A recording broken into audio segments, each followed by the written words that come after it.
सुनेत्रा वहिनींचा हात जो काय हातात धरला होता, ज्या खेचत चालल्या होत्या त्या, तो चालला. पटेलांनी आधारासाठी क्षणभर आपला हात वहिनींच्या खांद्यावर ठेवला तर बोंब मारली जाते. हा दुजा भाव हे डबल स्टँडर्ड का? तर सुनेत्रा वहिनी पवारांची सून जरी असली तर ती बाहेरची आहे, परकी आहे. रोहित पवारांची काकी असली तरी ती मूळची पवार नसून पाटील आहे. आणि हा फरक हे बारामतीकर काही केल्या विसरू शकत नाही.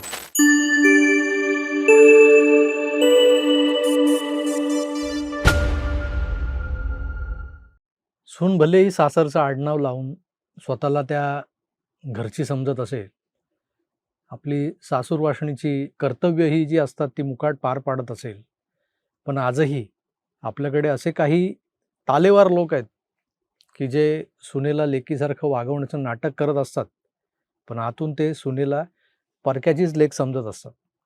अशी ही सून नेहमी त्या कुटुंबात राबणारी एक मोलकरीण ठरते. गेलाबाजार यांचं आडनाव लावणाऱ्या वंशावळीला वाढवणारी मादी ठरते. असते यांच्या घरातच, पण तरीही ती बाहेरची असते. अशाच एका बाहेरचीच्या परक्या असण्याचं, ज्यांना वैषम्य नव्हतं, ज्यावर हे कौरव भरसभेत खदखद हसत होते, जसे द्रौपदीवर हसले होते, त्यांचं ते दात काढणं व महाराष्ट्र पाहत होता. आणि दात काढण्याला निमित्त ठरलेलं मार्मिक वाक्य ज्यांच्या अडखळत्या वाणीतून बाहेर पडलं होतं, त्या आधारवडालाही हा महाराष्ट्र नीट निरखून पाहत होता. पण ज्यांना राजकारणात सत्तेशिवाय दुसरं काहीच महत्त्वाचं वाटत नाही, त्यांना नात्यांची किंमत काय कळणार?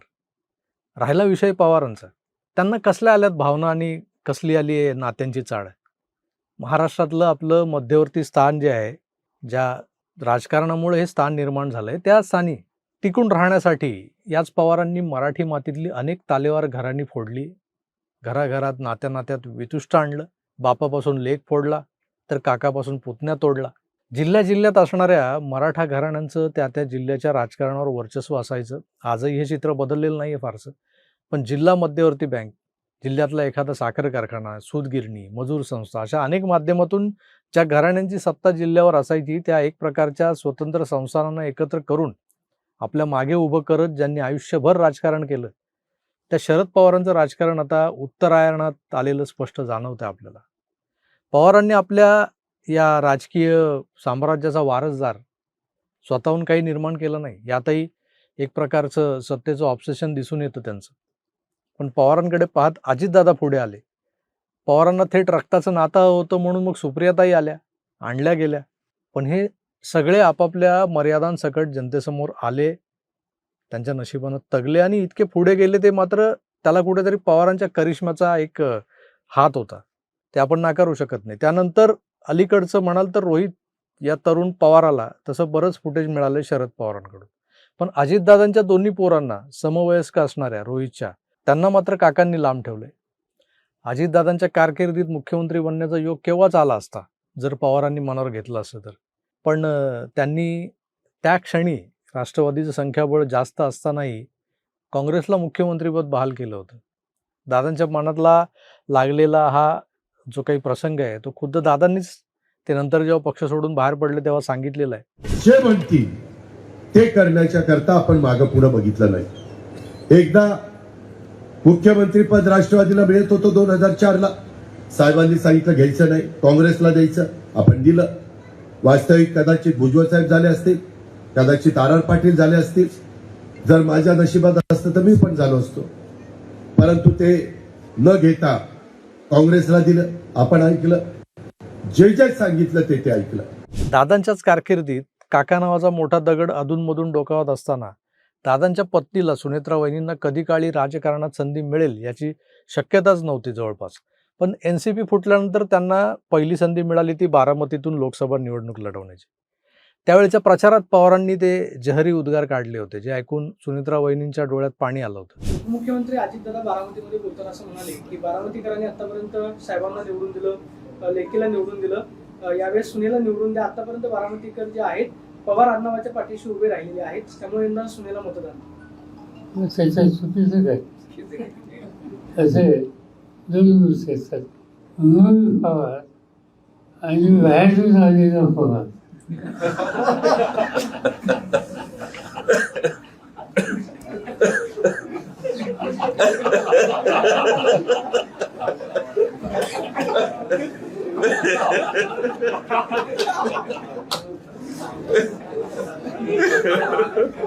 निवडणुकीचा प्रचार म्हणून पवार असं बोलले असतील असं समजू नका. पवारांचा स्वभाव जर समजून घेतला तर सुनेत्रा वहिनी या पवारांसाठी कायमच बाहेरच्या असणार होत्या. अगदी दादांच्या अपघातानंतर त्यांचा अंत्यविधी कसा हायजॅक केला गेला होता तेही आपण पाहिलंय. शरद पवारांचा गट खरं तर लोकसभेच्या निवडणुका वगळल्या तर बाकीच्या सगळ्याच निवडणुकांच्या निकालांनी हवालदिल झालेला होता. पक्षातला तरुण वर्ग हा अजितदादांच्या मागे गेला होता. उरले सुरले जे काही मोजके जे लोक होते, जे दादांना आपलं स्पर्धक मानत होते, म्हणजे ज्या जयंत पाटलांपासून ते जितेंद्र आव्हाडांपर्यंत सगळे आले, हे लोकच काकांना म्हणजे शरद पवारांना चिकटून होते. पण अलीकडे जयंत पाटलांना भाजपचे दरवाजे किलकिले झाल्यामुळं ते तिकडे पाहू लागले होते. म्हणजे डोळे मारणं सुरू झालं होतं, असं कानावर आलं होतं. पण अचानक या दोन्ही फुटलेल्या पक्षांना, गटांना एकत्रित होण्याचं, एकत्रीकरणाचं एक प्रकारचं वेध लागले होते. अर्थात अजितदादांना या सगळ्या ताकदीला सोबत घेऊन नेतृत्व मात्र स्वतःकडेच ठेवायचं होतं. कारण त्यांच्या सोबत आलेले मातब्बर नेते म्हणजे पटेल, तटकरे, भुजबळ, मुंडे हे काही विश्वासार्ह नेते नाही आहेत. यातल्या कित्येकांचा एक पाय हा भाजपमध्ये तर दुसरा NCPत होता. पटेल आणि तटकरे यांचा पक्षातला डॉमिनन्सही वाढत चाललेला होता. कारण ते थेट दिल्लीत भाजपेश्वरांना रिपोर्ट करत असतात, म्हणजे आजही करतात. त्यामुळे पटेल तटकरेंना शह देण्यासाठी निश्चितच दादांना एकत्रीकरणातून काही निष्ठावान नेते आपल्याकडे वळवून घ्यायचे होते, जे या तटकरे आणि पटेल यांच्या क्षमतेचे असतील, लेवलचे असतील. पण दादांपेक्षा या एकत्रीकरणाची सर्वात जास्त घाई आणि गरज ही शरद पवार गटाला लागलेली होती. दादांच्या काही प्राथमिक चर्चा बैठका झाल्याही असतील, जसं हे सांगतात हे लोक, पण नक्की काय ठरलं होतं हे मात्र गुलदस्त्यातच राहिलं शेवटपर्यंत.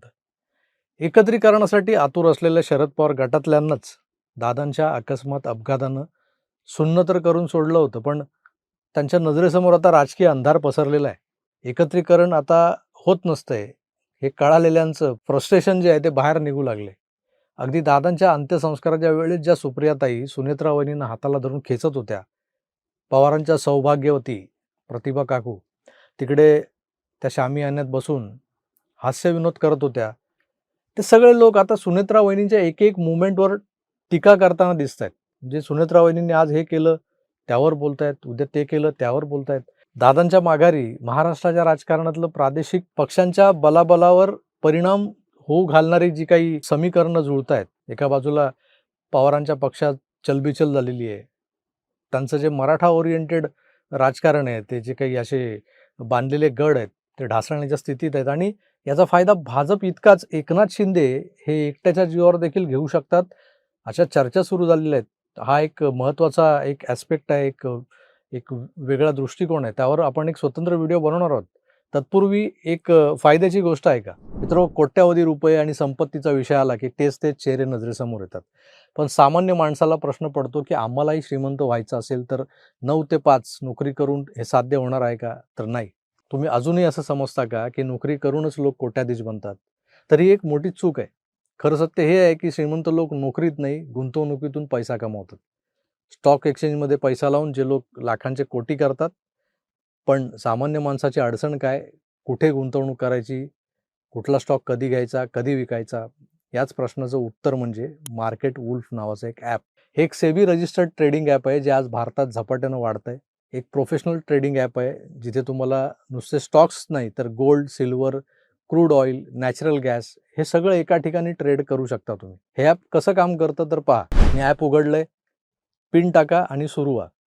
आणि इथे आहे एक फॉलो ट्रेंड्स नावाचं फीचर. इथे तुम्हाला रिअल टाईममध्ये लोकांनी आधीच घेतलेले फायदेशीर ट्रेड दिसतात आणि तुम्ही फक्त एका क्लिकमध्ये ते ट्रेड फॉलो करू शकता. पहा, मी फॉलो ट्रेंडवर क्लिक केलं, माझा ट्रेड मी प्लेस केला आणि बूम, माझा ट्रेड मला लाईव्ह दिसतोय कसा वर खाली होतोय. तुम्ही इथे फक्त काहीशे रुपयांपासून सुद्धा ट्रेडिंग सुरू करू शकता.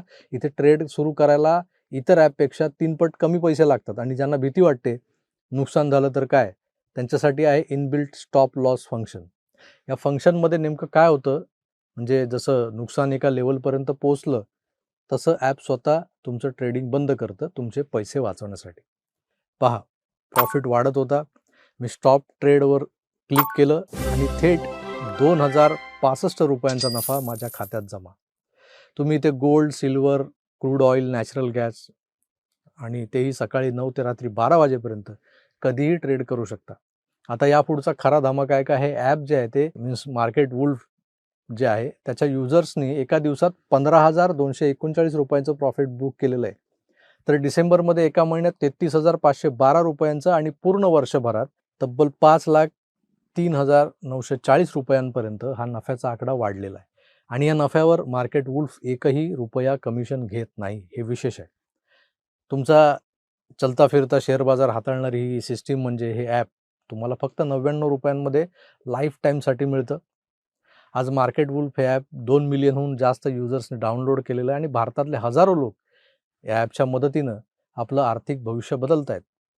तुम्हालाही जर स्वतःच्या रिस्कवर पण ॲपच्या मदतीनं थोड्याफार रकमेच्या ट्रेडिंगला सुरुवात करायची असेल तर मार्केट वुल्फची लिंक मी डिस्क्रिप्शनमध्ये आणि पिंड कमेंटमध्ये दिलेली आहे. आत्ताच क्लिक करा, मार्केट वुल्फ डाउनलोड करा आणि मी सांगतोय म्हणून नाही तर आपल्या अक्कल हुशारीनं पैसा कमवायला सुरुवात करा. आता परत वळूयात पवार कुटुंबाच्या सध्याच्या राजकारणाकडे. त्याआधी ही एक क्लिप आहे ती बघा. ज्याला जागा सुद्धा कुठं द्यायची तर ते नेते तिथे ठरवणार.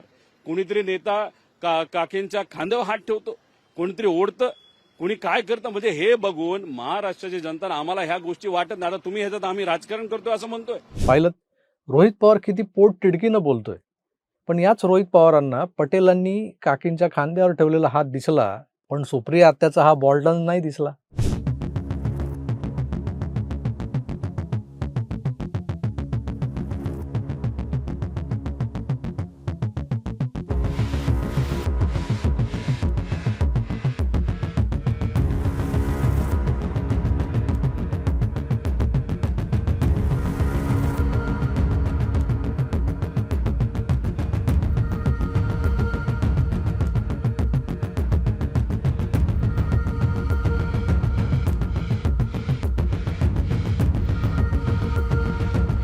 असो, सोनेचा पदर हा डोक्यावरच लागतो, लेकीनं डोक्याला गुंडळलं तरी चालतं.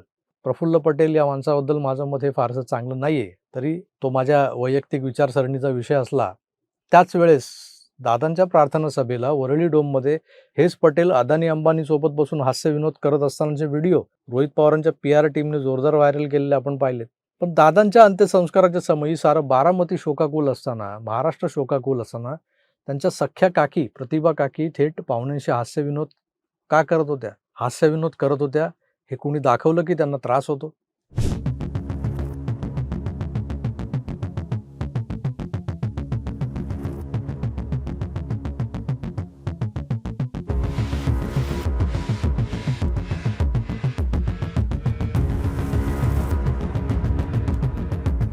चला उरका, पटापटा पळा, मला आता ताबा घ्यायचा आहे. ही जी काही निर्वाणीची जी भाषा असते किंवा जो काही आविर्भाव असतो, त्या आविर्भावात वावरणाऱ्या सुप्रियाताईंनी सुनेत्रा वहिनींचा हात जो काही हातात धरला होता आणि ज्या खेचत चालल्या होत्या त्या तो चालला. पटेलांनी आधारासाठी क्षणभर आपला हात वहिनींच्या खांद्यावर ठेवला तर बोंब मारली जाते.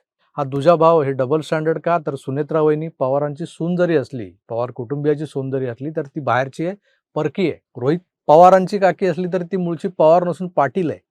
आणि हा फरक हे बारामतीकर काही केल्या विसरू शकत नाहीत. म्हणून एका बाजूला हे पटतं की बरं झालं सुनेत्रा वहिनींनी वेगळी वाट चोखाळली, वेगळा निर्णय घेतला. हे एकत्रीकरण जर दादा असताना झालं असतं तर नेतृत्व दादांकडेच राहिलं असतं. पण आता त्यांच्या परोक्ष जर का हे घडलं तर बारामतीकर पवार हे धाराशिवच्या पाटलांच्या कन्येला क्षणार्धात परकी ठरवून पक्षावर आणि सत्तेतल्या वाट्यावर दोन्हीवर कब्जा करून मोकळे झाले असते. सुनेत्रा वहिनी यांच्या बालपणापासून त्यांनाही घरातूनच राजकारणाचं बाळकडू लाभलेलं आहे. त्यामुळे त्यांचे आजवरचे सगळेच निर्णय हे प्रगल्भ वाटलेत मला. फक्त त्यांनी पटेल आणि तटकरेंना जास्त ढवळाढवळ न करू देता त्यांची जागा दाखवून दिली तर पुढचा प्रवास सुकर होईल असं वाटतं मला. एकंदरच याविषयी मला जे वाटतंय ते थोडीशी मिसळ आणि बऱ्याच गोष्टी एकत्र करून मी तुमच्यासमोर मांडले. त्याबद्दल तुमचं मत काय हे कमेंट्स करून जरूर कळवा. मी तुर्तास इथेच थांबतो. पुन्हा भेटूच. तोवर आपली काळजी घ्या आणि पाहत राहा आपलं आवडतं YouTube चॅनल आकार DG9. धन्यवाद. नमस्कार.